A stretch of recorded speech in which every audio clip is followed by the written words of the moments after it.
Settle in, and let your breathing slow as we drift to a damp Norman valley in the age of Duke Richard the Fearless, where a learned clerk spends the night within one of the earliest Motte-and-Bailey castles, watching torchlight soften the wet timber and listening to wind thread the fresh palisades. If you find calm in these quiet histories, please like and subscribe. The first glimpse of the place comes as a ripple of lantern fire along slick boards, where fresh-hewn planks rise in ranks against a sodden sky. The clerk enters the damp valley on a beaten path, and before him the palisade climbs, dark with rain, its sharpened tops shining as if lacquered by the weather. Water beads on rope and rail, runs in gentle threads down posts, and gathers in small, respectful pools at the foot of the wall. Beyond, a dog lifts its nose to the scents of hearth smoke and straw. The wind threads the gaps between timbers and makes a soft, hollow music, a low breathing that seems to move from ditch to gate to mound. Under the gatework, a few figures linger with spears, their shoulders mantled in cloaks that glisten, speaking low as the evening takes hold and the last light thins. Horses stamp in the bailey and shake rain from their manes, while the smell of wet leather mixes with crushed earth and the sweet, sour trace of malt. The clerk steps slow as the sight clarifies, not a haphazard gathering of sheds and fences, but a careful geometry that lays claim to the valley floor in timber and earth. This is a new language of rank and defense, set down plainly where a lane, a stream, and a lord's intention meet. At the center of the composition rises the motte, steep-sided and freshly scarred where sods have been cut and stacked, its profile too regular to be anything but deliberate. A timber tower crowns the summit, not large yet solid in outline, with platforms that project a little so that watchmen can look down into ditch and yard, and so that a shout can travel with ease to those below. Below the mound stretches the bailey, cupped by a ditch that still holds rainwater, ringed with a wooden wall whose posts are wedged with stones and packed earth to keep them firm. The gatework itself is straightforward, two stout uprights carrying a crossbeam and a walkway above the entry, approached by a simple bridge of planks laid over the ditch, their edges slick and seamed with recent tool marks. Within the enclosure stand the elements of a working lordship, a lean-to for the smith's brazier, a rough kitchen roof, a byre against the palisade, and a long hall of timber boards and daub where men sit at a board and speak in the even, matter-of-fact cadence of those who measure grain, tally hides, and plan rides. All of it feels provisional and assured at once, made to be raised quickly and repaired easily, meant to declare presence and hold it through seasons of rain and calm. The clerk marks the proportions in a trained way, width of ditch, height of wall, angle of slope, because these dimensions are also statements, a grammar by which the Lord's will becomes legible on the land. As the night settles, the rhythm of the place reveals itself in small, steady motions. Torches flare and gutter in iron cups, painting amber loops on the wet uprights, while a pair of servants move along the interior walk with pails, testing for drips in the joints after the day's downpour. A watchman walks the walkway above the gate with a deliberate pace, his tread drumming softly on wet planks and then fading, only to return again, as predictable as breath. From the kitchen lean-to comes the sweet warmth of wood smoke, sodden at first, then drawing cleaner as the fire takes, carrying with it the comfort of barley pottage and the resin of split pine. Hounds curl near a shield rack just inside the hall, their sides rising and falling in slow accord, as though the whole enclosure kept time with their rest. Across the Bailey, a boy swings a shutter closed and pegs it, and the sound of the wooden pin entering its hole echoes with a dry, exact note that seems made for counting the evening. The clerk, dry now beneath a hooded cloak, reads the settlement as text, entry, Bailey, Mott, Tower, each line placed where it will be most easily read by friend and rival. The structure's meaning extends beyond its silhouette, and the clerk's education brings that larger pattern into view. Learned voices have already begun to treat such mounds and palisades as a new chapter in the art of fortification in the north, where power is consolidating under men like Duke Richard, called the Fearless, who rules the Norman lands in the later 10th century.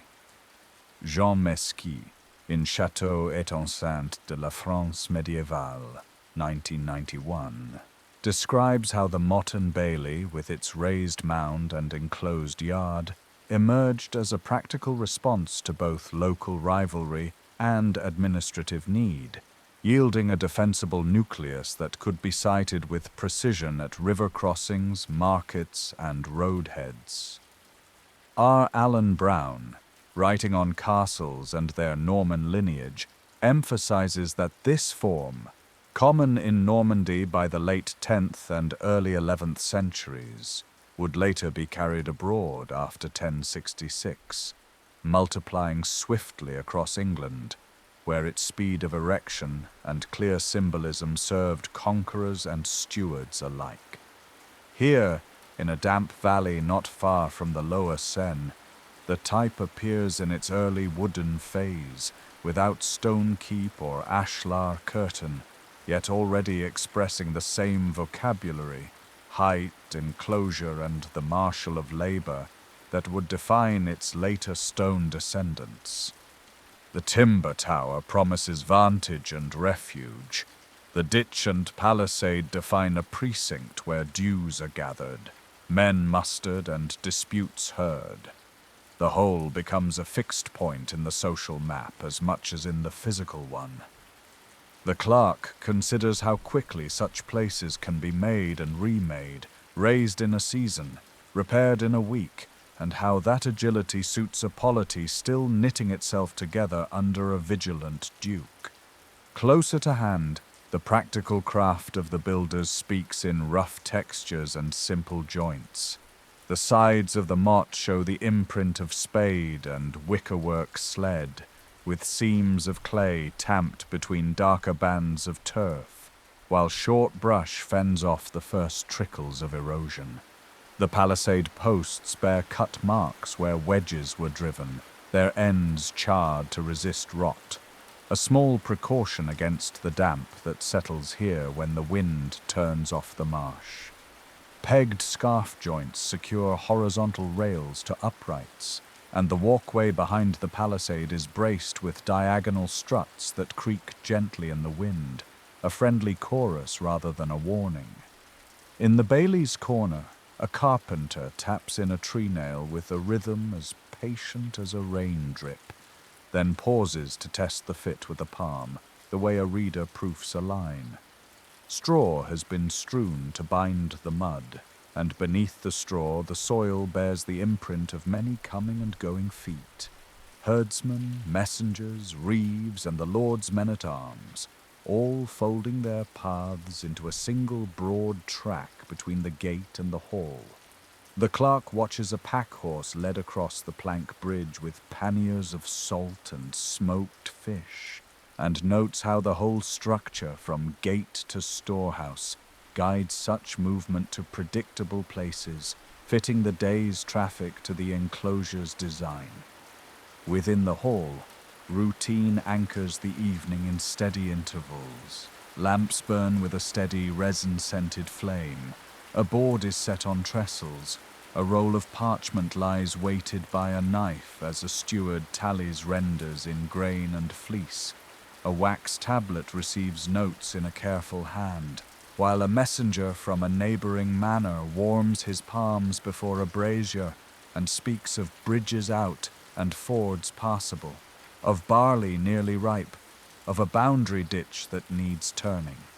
Latin phrases mingle with rustic Norman speech, the words of law and service sitting easily with the terms for rain, fodder, and shoeing a horse, all part of one continuous work. The hall's walls sigh in the moving wind, and the roofing thatch whispers like distant surf, while on the motte above a horn sounds a short, routine call easily answered. Such governance bears a plain face in this place. A measure of grain is marked, a bolt of cloth is weighed, a day's watch is assigned, and a path for tomorrow's ride chalked in the mind. The clerk's gaze returns to the tower on the mound, to the lit square of its doorway and the dark mass of its timbers, and considers how earth and wood quickly set can carry so much of a lord's presence, quietly, insistently, and for tonight securely in the wet hush of a Norman valley. Evening deepens inside the earthen ring, and the working rhythm of the place settles into its measured steps. A pair of sentries pace the timber walk behind the palisade, boards slick with rain, spears tipped with a low red sheen where torchlight touches metal. Their turns pass in quiet succession, not by a clock but by custom, by a short prayer murmured, by the rising of a new flame at the gate, and a slow recitation that marks the change. Below them, the ditch holds a dark skirt of water that gathers from the valley. Frogs stir now and then in the reed-choked shallows, and the gate's bar sits ready on notched hooks, dark with pitch against wet weather. The clerk notes how the watch has been drilled to speak softly, to keep to the catwalk, and to call down only when the dogs in the yard lift their heads, as if an order of breath and sound could be as protective as sharpened stakes. Scholars such as Jean Mesquier have described how these early enclosures rely on organization more than on bulk, a belt of timber and earth animated by a disciplined household rather than stone thickness alone. R. Allen Brown, too, traced the form to 10th-century Norman practice, where routine made the defences real and where the new mound and yard arrangement found its shape amid mists and grazing fields. Past the gate, the smell of the stable comes warm and animal sweet, a gathered breath that steams into the night air when the door is pulled to. Grooms knock mud from hooves with a dull rhythm and shake straw from cloaks, their voices low so as not to startle the horses that blink and blow in the dimness. Harness hangs from pegs, thongs oiled, bits polished, and a pair of shields lean against a post where old sweat has darkened the wood. These are the mounts and gear of mounted retainers, the flex of the Lord's will when roads open and orders carry outward to villages and ports. The clerk lingers at the threshold long enough to watch a hostler feed a nosebag with oats and a scattering of peas, stroking a neck as the animal settles, and then turns along the bailey's edge where the ground slopes gently up toward the mound. Mesquier notes that the motte supports the watch and the symbol, the high timber house, while the yard below sustains the living core, horses, tools, and stores that make the elevated place possible. A low building of planks and daub glows from a row of small apertures, and within that hall the evening meal threads together the people who keep the enclosure breathing. Bread darkened by mixed grains lies in wedges beside coarse cheese, and a pot of stewed pulses, peas with leeks and a handful of herbs, sends out a slow comfort that pairs with a measure of ale. The benches are set in 2 ranks. At one end, officers and the Lord Steward take their portions from the same pot, while hired hands and cotters sit along the other, their talk soft and practical, a fence mended, a cart's wheel greased, a sow farrowed. A brazier keeps the draught from the doorway from chilling the room, and the open hearth's flames mark beams and faces with gentle bands of orange. Dogs curl under tables to claim the heat, and a serving lad moves steadily with a jug, careful not to splash where rushes darken the floor. Timber boards creak with every footfall, the sound muted by damp woolen tunics and by the hush that follows eating, when spoons stop scraping and a different attention returns to the small noises outside. Rain, a gate's hinge, a hoot from the valley. Near the hall's far corner, a compact oratory makes a modest sanctuary. Nothing more than a portable altar board set on trestles, a patched linen cloth, and a wooden cross that carries a faint waxy sheen. A small lamp burns before it, and the household priest, shoulders bent in a rough cloak, speaks the office in low phrases, while a few hands form the sign of the cross and return to their work. This quiet corner signals how piety folds into the rhythms of lordship in these years after the baptism of Norman rulers, where a duke styled Richard the Fearless can appear in charters as a guarantor of gifts and immunities to nearby houses. The clerk studies the cloth's hem, stitched with a simple herringbone in undyed thread, and thinks of the names carried on the prayers that will be written into charters tomorrow. Men and women who grant a strip of meadow to a priory, a tithe of salt, a right of pasture. He notes how the space is never left empty. Even when the lamp dims, someone nudges the wick and feeds a curl of tallow, because light, in a place bounded by new timber, feels like a token of watchfulness as much as devotion. The oratory's simplicity suits the youth of the stronghold.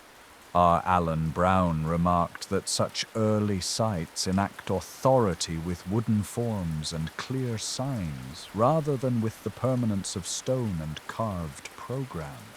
Against a wall in the hall's lean, 2 chests are set, their lids banded in iron and their locks protected by simple hasps, and a narrow table serves as a writing board when the steward calls for it.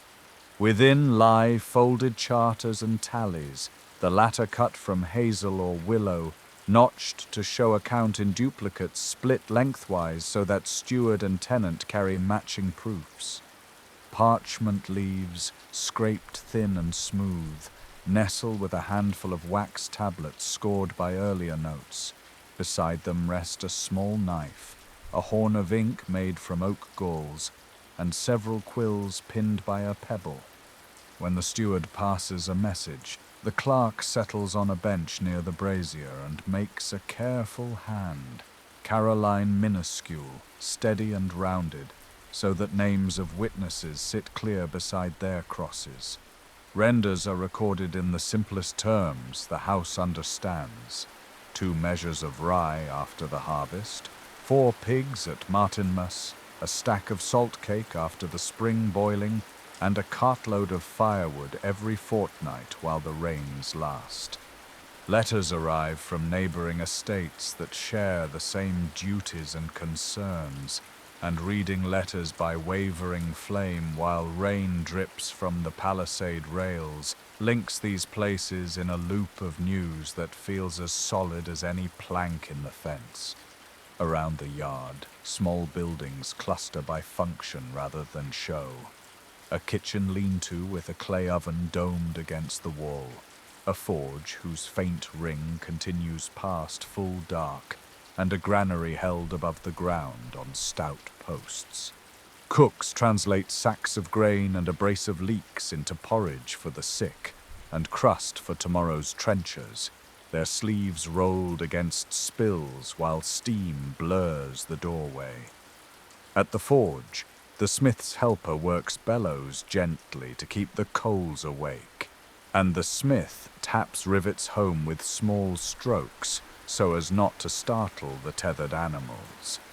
The granary's high floor keeps damp and vermin from the stores, and a young boy checks the jars of barley with quick, proud glances in the lamplight, tugging at a cord that keeps the door latched from rats. Nearby, a brew house stands with tubs airing, sour sweet fumes of malt and boiled hops, if hops are scarce. Groot of herbs does the task, drifting into the lane that leads to the latrine trench.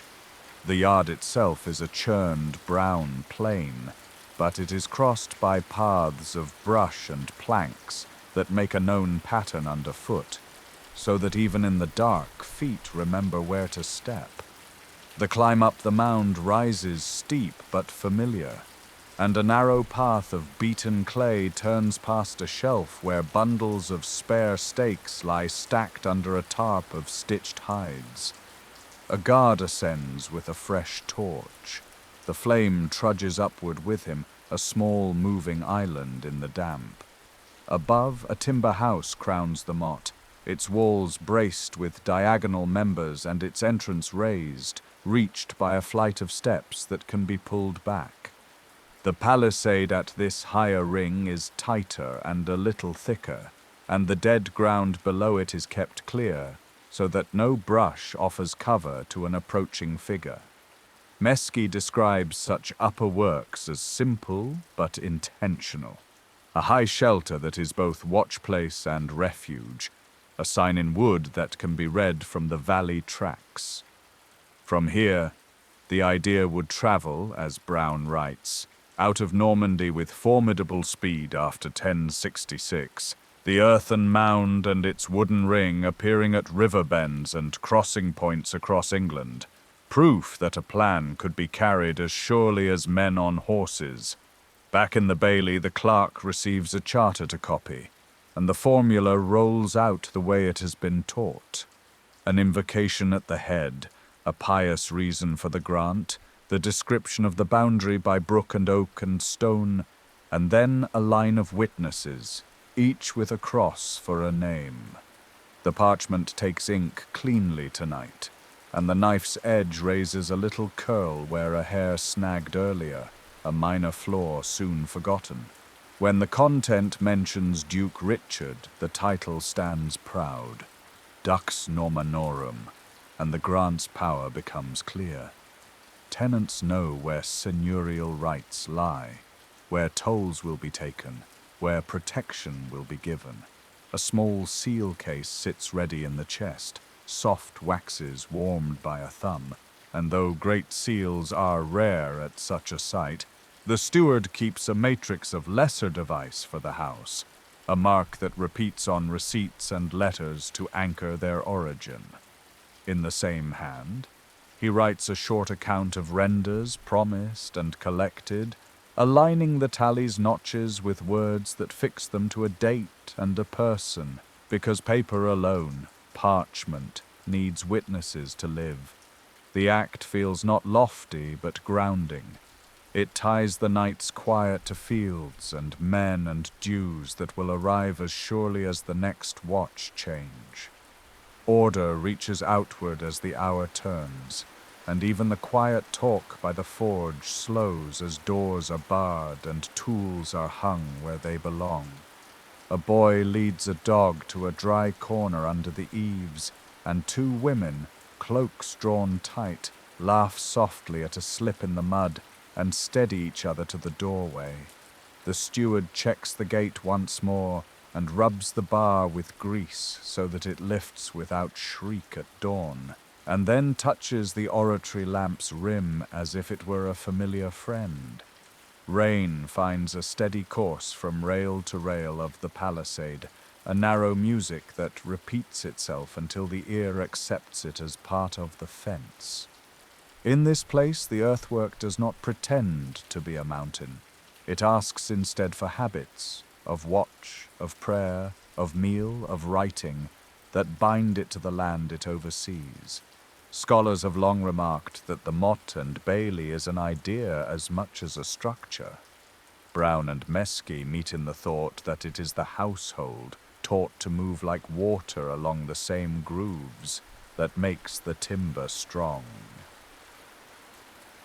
Authority shows itself first at the crossing, where a timber causeway meets packed earth and a small gatehouse narrows the path. A pair of men in coarse wool stand with a chest and a tally stick, marking carts of rye and bundles of dyed cloth that come in from the market hamlet downriver. Torchlight slides over the wet planks of the bridge, catching the iron rings of a bar that can be dropped across the way when night closes, while the wind threads through the palisade and makes the stakes murmur. The clerk watches the collector weigh a merchant's claim against a schedule of dues, not as cruelty, but as a quiet negotiation of privilege and passage that is expected in this valley. Such tolls claimed under a lord's ban formalize the reach of jurisdiction at a river and a road, and the castle's very gate gives that claim a body.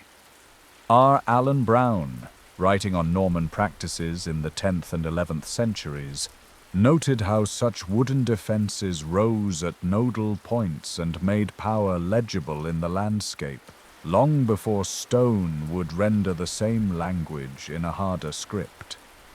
Grain is counted under cover near the inner fence, where newly split boards smell of sap and pitch, and the faint dust of chaff hangs in the damp air. Measured heaps of winter wheat and oats fill bins lined with wicker and clay, each mound recorded with a notch and a name, each measure a steadying weight in a season when rain lingers. The clerk reads a memorized list and nods to the steward, who keeps the keys to the storehouse and speaks softly of what is due at Michaelmas and what might be advanced to tenants in lean weeks. Here, leverage is neither a shout nor a sword, but the ability to issue grain as loan or relief, and to recall the same as rent in kind, turning harvest into policy. Jean Mesquy, in his study from 1991 on medieval castles and enclosures in France, described these early Norman strongholds as instruments that knit together production, levy, and refuge, light in structure, but weighty in function. With the wind combing the palisade and the sound of a mill race somewhere beyond the ditch, the storehouse becomes a ledger in timber and straw, proof that control of food is control of time. A simple tower of planks crowns the earthen mound, and from its platform the road and the ford come into a single field of view. Watchers shift their cloaks against the breath of the valley, and listen to the river fold against stones, while a lantern hooded against the drizzle leaves a steady circle of amber on their hands. The approaching path bends in sight of the gate, denying strangers a straight run and giving those above a way to measure pace, burden, and intent, all in silence. Horses stand in a lean-to below with damp hides and patient eyes, ready to carry word down the line of holdings that string along this river, and a small rack of spears against the fence keeps neat order in the gathering gloom. Mustering here is a ritual of knowing who stands where, who carries which shield, and how fast the horn can summon men from farmsteads within hearing, an arrangement that turns scattered households into a company. Brown has emphasized that before and after 1066, the Normans excelled at this economy of readiness, using timberworks not only to resist but to coordinate, so that movement and defense became a single habit. Administrative quiet occupies the lower hall, where a chest with a wax tablet, a strip of parchment, and the ducal seal rest next to a bowl of tallow candles. The clerk's hand moves across the surface of the tablet, setting down the names of men owing guard duty in rotation, a schedule of watch that is both obligation and assurance. Oaths are recalled in low voices before the steward and two old men of the settlement, reminders that service here, hauberk nights on the palisade, cartage of timber, labor on the ditch, binds the community to the Lord and the Lord to the community's shelter. In Richard I's Normandy, such places were dispersed rather than monumental, the seats of local castellans who served the Duke by making order palpable in a damp hollow or along a ridge. Mesky describes this pattern as a network tied to jurisdiction and levies rather than grand residence. Charters may be few in these years, but customary lists and oral memory give the same effect, a framework of rights that the castle holds like a vessel holds water. The wind passes through gaps in the planks and leaves a thin, steady sound that marks the sentences as they are recited, the structure itself listening as duty takes shape. Architecture speaks softly of command in earth and wood, not grandeur but arrangement. A ditch cut from sod and clay swims with brown water, and above it the bank bears the palisade, each stake set with a craftsman's rhythm, each lashing checked where it crosses. The mound behind is a patient thing, built of carted soil and turves, raised quickly with hands and barrows, steep enough to slow a rush, and high enough to convey that decisions are made within. Swiftness matters in these years.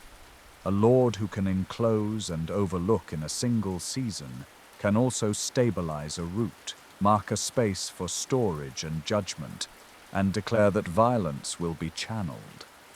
Scholars have traced the rapid spread of these timberworks in Norman country during the late 10th century, with Brown arguing for an early tradition here, and Mesky underlining the coherent logic of fence, ditch, and mound that appears before the year 1000.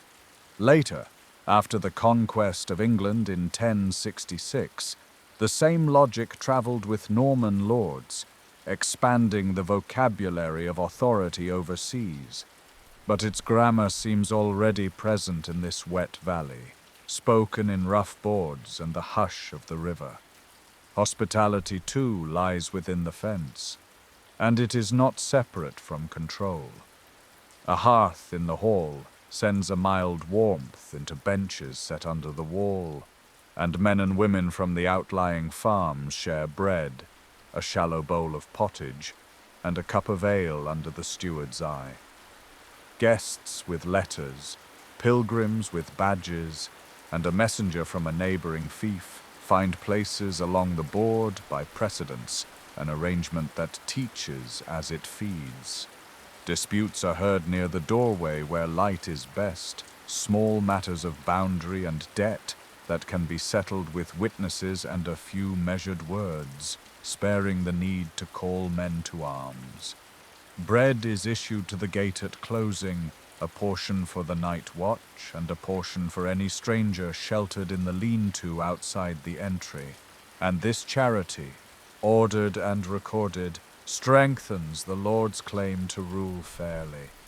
The wind presses through a crack and sets a candle flame to a small, steady lean, the room's quiet making space for the idea that shelter binds allegiance more firmly than threat.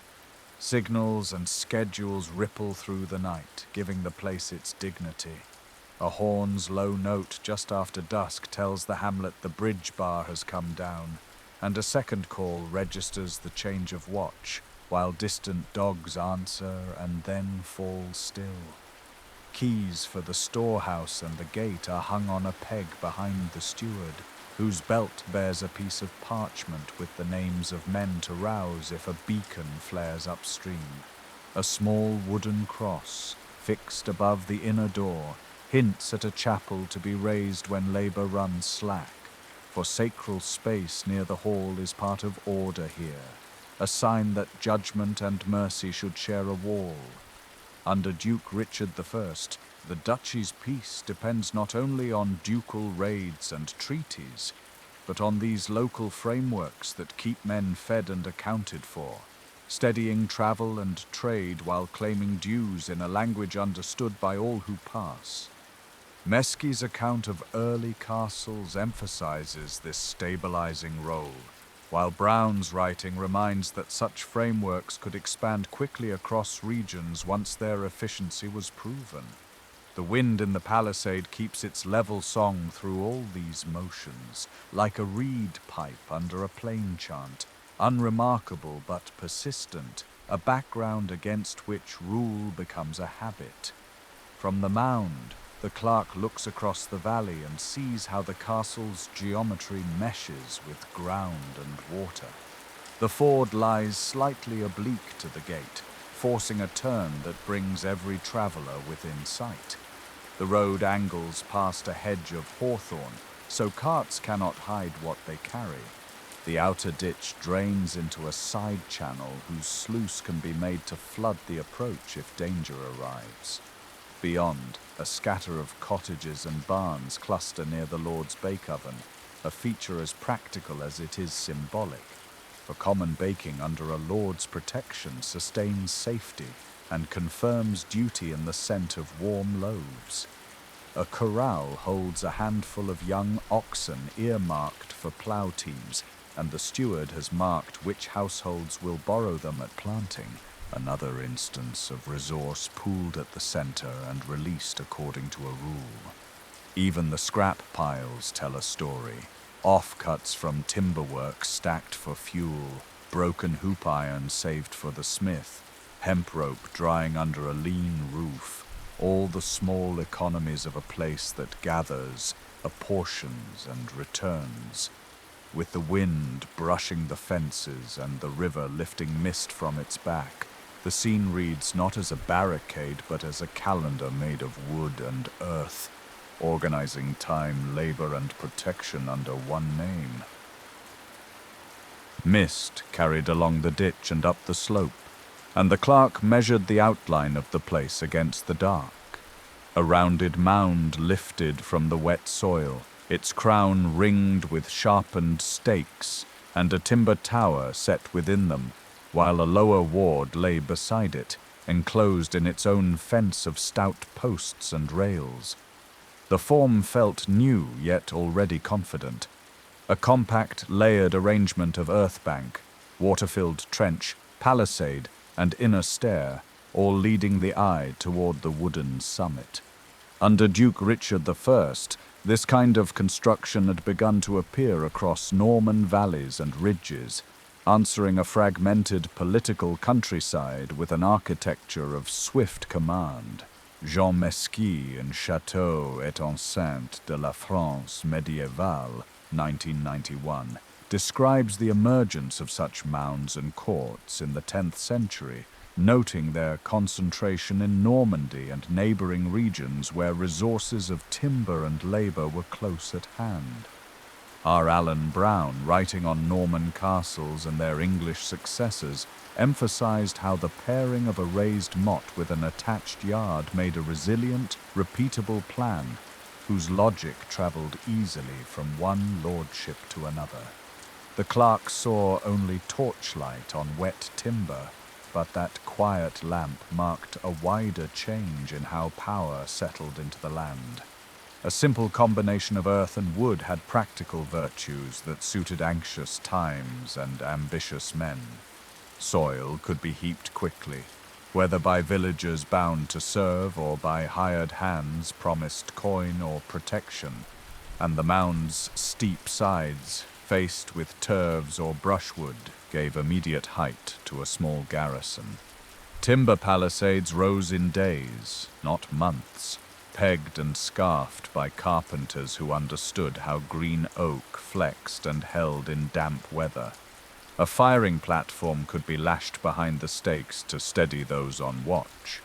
A ditch cut around the base repelled carts and horses, and when the rains came, it held water enough to slow any approach, turning low ground into a belt of sticky hazard.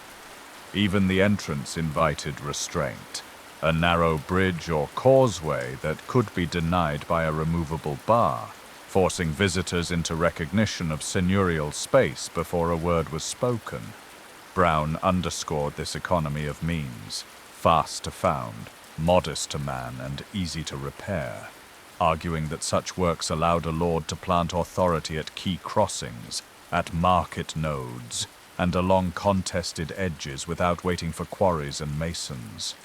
Mesky's synthesis echoes that assessment, showing how the plan's compact logic answered both military need and administrative ambition. In the decades after 1066, the same formula crossed the Channel with astonishing pace, and by candlelight, the clerk could imagine its twins kindling on foreign hills. Chroniclers and records note new castella appearing in English shires almost as soon as Norman columns established footholds, from the fort at Hastings to quickly raised sites at Dover, Warwick, and Nottingham. At York, 2 mottes rose in close succession beside the river crossings, and Lincoln's Hill acquired a high-topped tower and a second motte, the Lucy Tower, before the century turned. Pevensey reused Roman walls as a bailey while timber works grew within. Elsewhere, older earthen banks were repurposed, and new banks were thrown up in boroughs where Norman constables would oversee roads, fords, and markets. Along the Welsh frontier, marcher lords seeded mounds at strategic spurs and river bends, setting out small garrisons in wooden towers while palisades pressed their outline into the local memory of fields and tracks. Brown drew attention to the sheer number of such foundations and to their targeting of communication lines, a network effect that mattered as much as any single stronghold. The clerk, hearing wind comb the stakes above him, listened to a pattern that would be repeated far away, in English rain and along Welsh valleys. Yet the earlier wooden profiles did not vanish when stone arrived. They guided it. As time and resources permitted, timber walls gave way to masonry curtains, and a wooden tower atop the heap became a shell keep of coursed stone, or a more massive donjon set either on the mound or just beside it. Norwich's tall keep stands on an artificial height, and York's Clifford's Tower rose later on the old earthen cone, while Windsor's great round tower encases and enlarges its original core of piled soil. Even where a square donjon took root on firmer ground, the outer line of the earlier bailey often dictated the sweep of later walls and the siting of gates, a palimpsest preserved in lingering banks and curved streets. Archaeologists recognize post holes under later floors and the blackened marks of old stakes sealed beneath stone footings, evidence that confirms what Mesky stresses: the continuity of plan from wooden prototype to masonry successor. Brown's analyses likewise describe how English and Welsh castles of the 11th and 12th centuries not only inherited the Motte-and-Bailey vocabulary, but kept its grammar, the hierarchy of levels, the inner and outer courts, the careful control of approach, while substituting more durable materials. The timber glow that the clerk watched, reflected in the puddled ditch, marked the first draft of many stone silhouettes. Governance found a home within these lines as surely as garrisons did. A wooden hall in the bailey, warmed by a central hearth, hosted pleas and rendered dues, while stores of grain, salt, and ironwork filled lean-tos along the inside of the fence.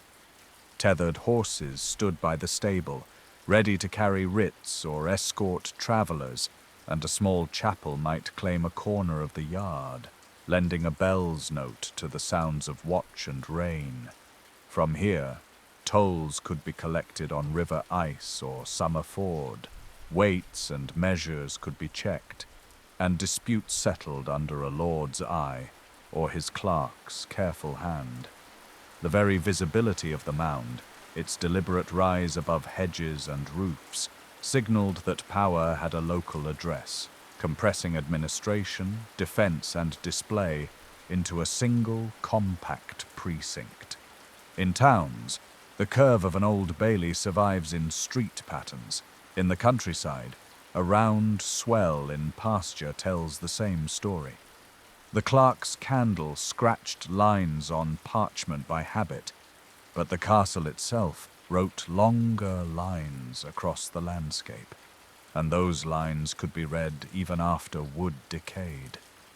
Materials mattered in ways that the senses could feel. Wet oak gave off a faint resin note as torches hissed against the night, and the walkway creaked rhythmically under the steady pace of a guard, the sound softened by the hanging fog. Earth packed by many feet held together in the drizzle, and the ditch's rim collapsed in small, patient slips that sent rings across the standing water. The tower's boards swelled slightly, closing gaps until morning's drying would release them, and the palisade's points gleamed where carpenters had pared them clean with knives. Such textures align with the reasons set out by mesquite and brown, readily worked material, repairable with local skill, strong enough to deter and to shelter until stone could answer longer horizons. Every sense confirmed the practicality behind the form, just as every footfall marked out a routine that could be transplanted almost anywhere. Through such routines, the design moved from a Norman solving of local problems to a wider instrument of rule. As the night deepened, the clerk's thoughts ranged outward and returned, as if following the arc traced by this plan across centuries. The wind worried the topmost rails, and a torch guttered, sending a runnel of pitch down the stave where bright droplets gathered, paused, and cooled to dull beads. In that small theatre of light and wet wood, the origins under Richard the Fearless and the later crossings after 1066 seemed less like separate episodes than like phases of one long gesture, repeated until it shaped counties and frontiers. Brown's pages on the early English castles and Mesqui's maps of French mottes and enclosures both suggest as much, that a modest, layered arrangement of mound and court created a shared language of authority between valley and town, between one shore and another. The damp air pressed gently against the timber as though reminding the place of its own making, and the clerk noted how the structure answered, settling, breathing, releasing creaks into the passing breeze. Where the torchlight touched the walls, a faint sheen rose and faded, and in that quiet pulse lay the memory of how earth and wood first taught stone where to stand. The night folds into itself, and the clerk's ink-stained hands rest at last. The torches along the palisade have burned down to beads of ember light, each one haloed by a thin mist rising from the damp grass. The timber still breathes out the day's rain, a soft resin scent that mingles with smoke and earth. From the Motte's slope, the wind drifts down in long, even strokes, combing the reeds and the rough thatch with a patience that makes even the dogs sleep heavily. In such stillness, the wooden rings and earthen crown seem less like a challenge to the world, and more like a conversation with it. The palisade does not silence the wind. It teaches the wind to sing through narrow seams. The ditch gathers the night sounds and lets them pass with a muted hush, footfall, hooffall, the low murmur of guards trading a story to keep their eyelids from closing. A candle trembles in the clerk's shelter and steadies again, as if reminding the flame of its duty to be small, to be sure, to last. There is a kind of tenderness in the first draft of any idea. The Motte-and-Bailey looks simple, rough-hewn, provisional. Yet its plain lines carry an argument about care and authority, how a lord's reach is drawn in wood and earth, and how people arrange themselves inside that circle to share the burden of safety. Historians have traced the measured steps by which such rings of timber and turf multiplied across the landscape, reading them not as improvisations, but as deliberate, evolving answers to the needs of their time. R. Allen Brown, writing on the origins of castles, placed these modest strongholds among the early Norman inventions of the 10th century, noting how their clear, practical logic travelled far, becoming familiar on English hills after 1066, and then rippling outward in new shapes. But here, before all of that, the idea rests as quietly as the village below. Wet planks settle, a ladder creaks, and then is quiet. The clerk's mind loosens its knots. The keep's doorway is a dark square that holds the night like a bowl, and the stars pour through it, a handful at a time. If the world beyond is wide and shifting, this small crown of earth and timber leans into the wind with calm intent. Its purpose is not to defy the dark, but to hold a little space within it where breath is even and watch is kept. Somewhere along the palisade, a last torch gutters and goes out. The wind continues, untroubled, drawing a long, soft line from reed to timber to grass. Under that steady thread, the clerk folds into sleep, while the castle, new to the valley, old in its idea, keeps a gentle, patient silence till dawn.